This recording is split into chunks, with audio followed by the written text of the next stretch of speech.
फिर से आपका स्वागत करता हूं। हम निकले हैं चुनावी सफर पे और आज चुनावी सफर हमारा पहुंचा है घोसी लोकसभा में। घोसी लोकसभा की मऊ विधानसभा है और यहां पे हम पहुंचे हैं। हमारे सहयोगी भी आज हमारे साथ हैं, प्रदीप पांडे। लगातार मऊ और घोसी की जो खबरें होती है उसको दिया करते हैं।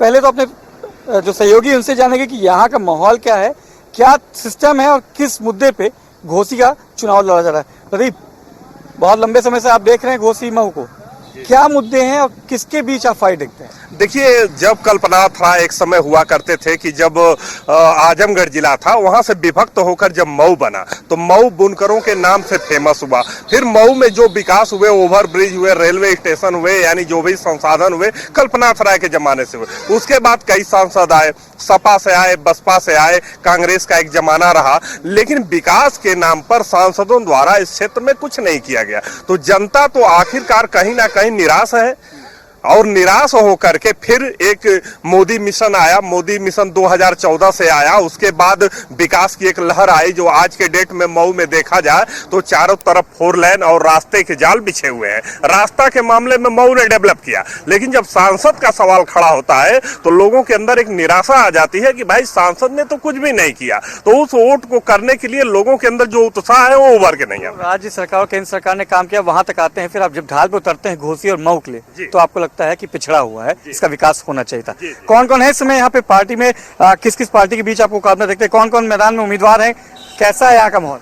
देखिए, यहाँ का माहौल आज के डेट में देखा जाए तो बीजेपी बढ़त बनाई हुई है। अगर पूरे हम यूपी की बात करें, ये एनडीए, जी जी जी जी, यहाँ ओम प्रकाश राजभर के पुत्र हैं अरविंद राजभर, जिनकी प्रतिष्ठा दांव पे लगी हुई है। तो मैं मानता हूँ कि सपा हो या बसपा हो, कड़ी टक्कर देते हुए दिख रहे हैं। यहाँ राजभर जो वोट बैंक है वो काफी निर्णायक माने जाते हैं। एक जमाना था कि जब हरि नारायण राजभर 2014 में यहाँ चुनाव लड़े थे तो न उनको कोई जानता था न उनको पहचानता था। दूसरी चीज, राजीव राय हैं सपा से, और बसपा से कौन है इसमें? देखिए, बसपा से बालकृष्ण चौहान है जो कि एक बार सांसद रहा था। चौहान, राय, राजभर तीनों निर्णायक भूमिका में रहते हैं। राय भूमिहारों में आते हैं, बताते हैं, उनके साथ ब्राह्मण वोट बैंक जाता है।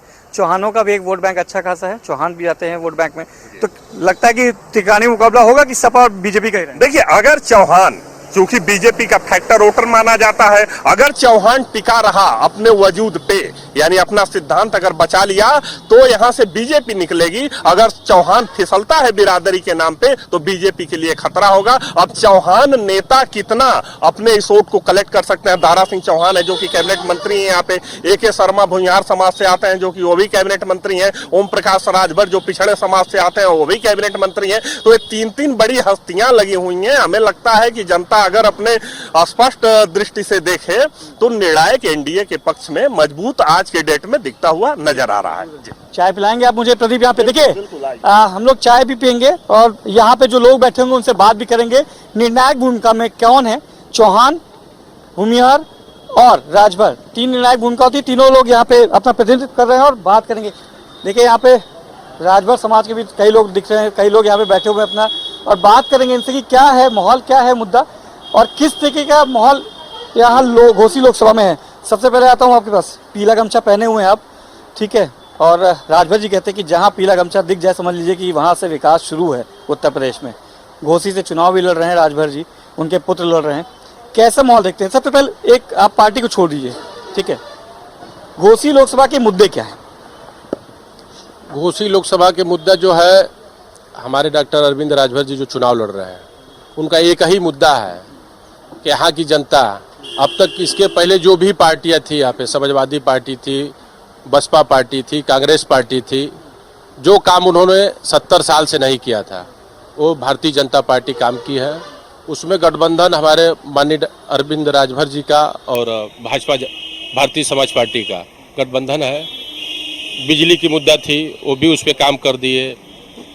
तमाम सड़क की व्यवस्था थी, शिक्षा की व्यवस्था थी, इसको सब पे सुधार आया है और इसी को देखते हुए चुनाव डॉक्टर अरविंद राजभर जी चुनाव लड़ रहे हैं। पर मुद्दे अपने उस तरह से मुद्दे नहीं बता रहे जैसे राजभर जी कहते, क्योंकि मैंने कल ओपी राजभर जी से बात की, आज अरविंद राजभर जी से मैंने बात की। उनका कहना था कि आप जब पूर्वांचल एक्सप्रेस से आते हैं 4 लेन दिखता है, इसका मतलब राज्य सरकार और केंद्र सरकार के जो काम है वो आए हैं अगल बगल जिले तक, तो जब आप उतरते हैं गड्ढे में घोसी की तरफ या मऊ की तरफ तो लगता है पिछड़ा है।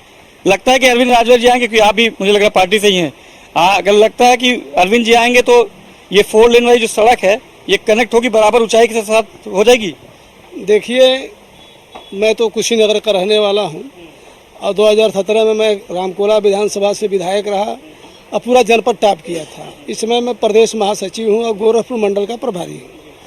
खास करके माननीय मंत्री जी आदरणीय ओम प्रकाश राजभर जो इस देश के संपूर्ण समाज के नेता हो चुके हैं, हम उन्हीं के साथ काम करते हैं, उनके पार्टी में प्रदेश महासचिव भी हूँ। आज जो घोसी मैं तो देख रहा हूँ इस पूर्वांचल में सबसे ज़्यादा पीछे, किसी भी मामले में ले लीजिए, सड़क के मामले में ले लीजिए, शिक्षा के मामले में ले लीजिए या विकास के मामले में कहीं से भी उठा लीजिए तो आपका घोसी सबसे पीछे रहा है। पूछूंगा आपको, आज सुबह से आप अरविंद जी से मिले हैं क्या? बिल्कुल जो आप बोल रहे हैं यही चीज़ अरविंद जी बोले, तो मैंने सोचा कि आप लोग को लिख के तो नहीं दिया गया। नहीं सर, हम अभी नहीं मिले हैं।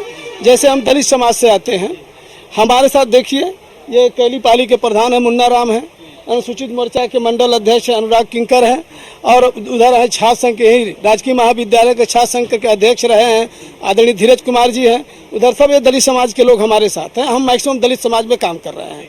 आप घोसी में दलित समाज आज के डेट में 40 से 50% वोट करने जा रहा है माननीय ओम प्रकाश राजभर को। जहाँ आप विकास की बात सोचें, मैं तो घूम रहा हूँ, 2.5 महीने से मैं इसी घोसी लोकसभा क्षेत्र में घूम रहा हूँ। विकास ना बिल्कुल नगड़े है। यही रामकोला में विधायक रहा, 360 सड़क बनवाया और भारतीय जनता पार्टी में सबसे ज़्यादा सड़कों का ही निर्माण हुआ है। लेकिन यहाँ जो भी सांसद रहे शायद वो कनेक्टिविटी से नहीं जुट पाए जो आप सोच रहे हो, यहाँ की जनता सोच रही है। और मैं दावा कर रहा हूँ, अगर यहाँ से डॉक्टर अरविंद राजभर अगर यहाँ से जीतते हैं और जनता अगर निर्णय लेती है उनके पक्ष में, तो अगले जून तक मैक्सिमम सड़कों का जो आप कहें उतरते हैं तो गड्ढे में उतरते, ये सब समस्याएं समाप्त हो जाएंगी। 1 साल के अंदर ही गड्ढा मुक्त हो जाएंगे। कुछ और भी लोग हैं यहाँ पे, उनसे बात करेंगे। यहाँ पे आप देख रहे हैं, जान रहे हैं कौन कौन चुनाव लड़ रहा है इस बार? जी हाँ, कौन कौन लड़ रहा है? यहाँ से तो बहुत से लोग हैं। क्या लगता है कौन जीतेगा? नरेंद्र मोदी। नरेंद्र मोदी जी। अरे मोदी तो बनारस से चुनाव लड़ रहे हैं जी। ये तो हम उन्हीं को वोट देंगे। अच्छा, लड़े कोई भी लड़े हम उन्हीं को वोट देंगे। पर यहाँ तो गड़बड़ आ जाएगा मामला। यहाँ तो कमल है ही नहीं, यहाँ तो छड़ी है।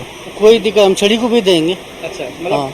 जो मोदी हाँ हाँ हाँ जी हाँ, प्रजापति जी का देखिए जी। ठंडा रखने सबको कि माहौल गर्म ना हो, इसलिए लगातार जो चीजें हैं यहाँ पे कि विकास की जो बातें हो रही हैं या फिर विकास के मुद्दों की जो बात हो रही है उसमें कहीं ना कहीं पूर्वांचल में देखेंगे तो पिछड़ापन जरूर था। घोसी उसमें से एक है, क्योंकि जिस तरीके से हमारे सहयोगी ने बताया, यहाँ के लोग और ने बताया कि यहाँ पे थोड़ा सा आपको लगता है, आप चाहते हैं कि घोसी में क्या हो, बदलाव कैसे देखते हैं? क्योंकि सभी ने कहा कि पिछड़ा है, घोसी पिछड़ा है, गोरखपुर बदल गया, बनारस बदल गया, आजमगढ़ बदल गया, पर घोसी नहीं बदल। घोसी भी बदलेगा, अरविंद राजभर जीतेंगे तो घोसी भी बदल जाएगा। अभी मानते हैं पिछड़ा है, अभी तो पिछड़ा ही है सर। जी जी, बदलाव चाहते हैं सर। क्या लगता है सर, आप कहाँ से? आप यही घोसी लोकसभा से ही हैं? आप भी कैसे देखते हैं चुनाव को यहाँ पे? क्योंकि तमाम राजनीतिक पार्टी हैं, सभी लोग अपनी बात करते हैं, जाति समीकरण की बात होती है। क्या लगता है जाति से ऊपर पहले विकास की बात होनी चाहिए कि जाति समीकरण पे ही रह जाना चाहिए? जब जात की बात होगी तब विकास नहीं हो पाएगा ना, जात से हट करके विकास होगा तभी ठीक रहेगा। युवाओं की बात होनी चाहिए, क्योंकि यहाँ पे हमने जिनसे भी मिले हैं सबका कहना है कि प्रमुखता से यहाँ पे कनेक्टिविटी होनी चाहिए, स्वास्थ्य होना चाहिए, शिक्षा होना चाहिए। आप लोग यही घोसी लोकसभा से ही आते हैं, क्या लगता है कि यहाँ पे जिन मुद्दों की बात की जा रही है उन मुद्दों पे चर्चाएं बहुत हुई होंगी? मैं पहले भी कई लोगों ने चर्चा की होंगी, अमल हुआ उस पर? नहीं, अमल तो अब तक नहीं हुआ और काफ़ी लोग जो है डॉक्टर अरविंद राजभर से उम्मीद के साथ वोट करेंगे और युवा को मौका घोसी की जनता देगी। जी, राजीव राय भी तो नहीं, युवा कहाँ है? राजीव राय और अरविंद राजभर काफ़ी अंतर है। जी, बातें तो दोनों कर रहे हैं कि अगर बदल देंगे तो घोसी को बदल देंगे। नहीं, इसके पहले भाई समाजवादी की गवर्नमेंट रही है, आप देखे हैं क्या व्यवस्था रही है। यहाँ गुंडा राज कायम रहा है, कोई चैन से रोड पर चल नहीं पाता था। आज देखिए जो है भाजपा की गवर्नमेंट में क्या व्यवस्था है। मोहम्मदाबाद की क्या चीजें हैं, क्या चाहते हैं मोहम्मदाबाद में क्या बदलाव हो? यहाँ पे मैंने अभी कुछ देर पहले था, आगे बढ़ा था, बुनकर यहाँ पे बहुत समाज है, बुनकर समाज यहाँ पे, उनका एक अलग दर्द है। कहते हैं कि यहाँ पे लखनऊ में जिक्र होता है, दिल्ली में जिक्र होता है, पर अमल नहीं होता है यहाँ पे। लगता है कि यहाँ से ये होता है यहाँ पे। यहाँ तो अब होगा ना, जब बदलाव होगा तब होगा। अभी तक नहीं हुआ, क्योंकि यहाँ सत्ता नहीं थी। अब परिवर्तन लाना है और यहाँ के लोग पूरा इच्छुक हैं कि यहाँ परिवर्तन होना है और हमारे माननीय अरविंद राजभर जी यहाँ से जीतेंगे और बम्फर वोट से जीतेंगे। उसीलिए सभी लोग का लक्ष्य है यहाँ अमन, चैन, सुकून। यहाँ क्या नहीं मिला पूरे भारत में, हम कह रहे हैं क्या नहीं मिला। उत्तर प्रदेश छोड़ दीजिए, पूरे भारत की बात करिए। हमारे माननीय नरेंद्र मोदी जी ने क्या नहीं दिए हैं। गुंडा राज खत्म, सबको आवास मिला, शौचालय मिला, बहु बेटियों को सम्मान मिला। बचा क्या है? सारी व्यवस्थाएं यहाँ मिली है। घोसी को मिलेगा कैसे जब यहाँ है ही नहीं है?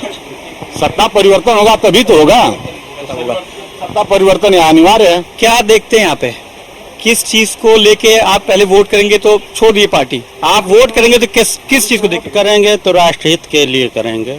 जो राष्ट्रहित के लिए काम कर रहा है करेगा, उसके लिए वोट करेंगे। और हमारे मित्र अविनाश जायसवाल जी हैं, पूर्व जिला पंचायत सदस्य के पुत्र हैं। इनकी वजह से हम लोग भाजपा पार्टी में जुड़े हैं और हम लोग मिल करके काम कर रहे हैं। और रहा विपक्षों का, तो विपक्षों का सरकार नहीं बनाना है। वो सिर्फ ये सोच रहे हैं कि 400 पार ही लोग न जाएं। आपको लगता है 400 पार हो जाएगा? 400 तो जाना ही है, लेकिन विपक्षियों को अब सरकार नहीं बनाना।